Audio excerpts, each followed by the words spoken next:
Good morning. Our first scripture reading today is from Genesis chapter 28, verses 10 to 19a. Jacob left Beersheba and set out for Haran. When he reached a certain place, he stopped for the night because the sun had set. Taking one of the stones there, he put it under his head and lay down to sleep.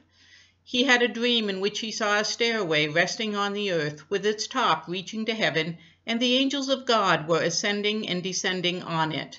There above it stood the Lord, and he said, I am the Lord, the God of your father Abraham and the God of Isaac. I will give you and your descendants the land on which you are lying. Your descendants will be like the dust of the earth, and you will spread out to the west and to the east, to the north and to the south.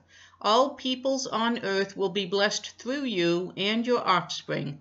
I am with you and will watch over you wherever you go, and I will bring you back to this land.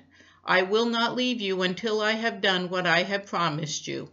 When Jacob awoke from his sleep, he thought, Surely the Lord is in this place, and I was not aware of it. He was afraid and said, How awesome is this place! This is none other than the house of God. This is the gate of heaven. Early the next morning, Jacob took the stone he had placed under his head and set it up as a pillar and poured oil on top of it. He called that place Bethel, though the city used to be called Luz. Our second reading is Matthew 13, verses 24 to 30 and 36 to 43. Jesus told them another parable. The kingdom of heaven is like a man who sowed good seed in his field. But while everyone was sleeping, his enemy came and sowed weeds among the wheat and went away. When the wheat sprouted and formed heads, then the weeds also appeared. The owner's servants came to him and said, Sir, didn't you sow good seed in your field? Where then did the weeds come from? An enemy did this, he replied.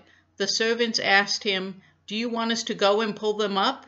No, he answered, because while you are pulling the weeds, you may uproot the wheat with them. Let both grow together until the harvest. At that time I will tell the harvesters, First collect the weeds and tie them in bundles to be burned. Then gather the wheat and bring it into my barn. Then he left the crowd and went into the house. His disciples came to him and said, Explain to us the parable of the weeds in the field. He answered, The one who sowed the good seed is the Son of Man. The field is the world, and the good seed stands for the people of the kingdom.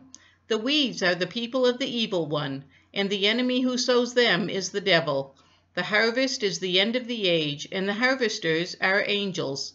As the weeds are pulled up and burned in the fire, so it will be at the end of the age. The Son of Man will send out his angels, and they will weed out of his kingdom everything that causes sin and all who do evil.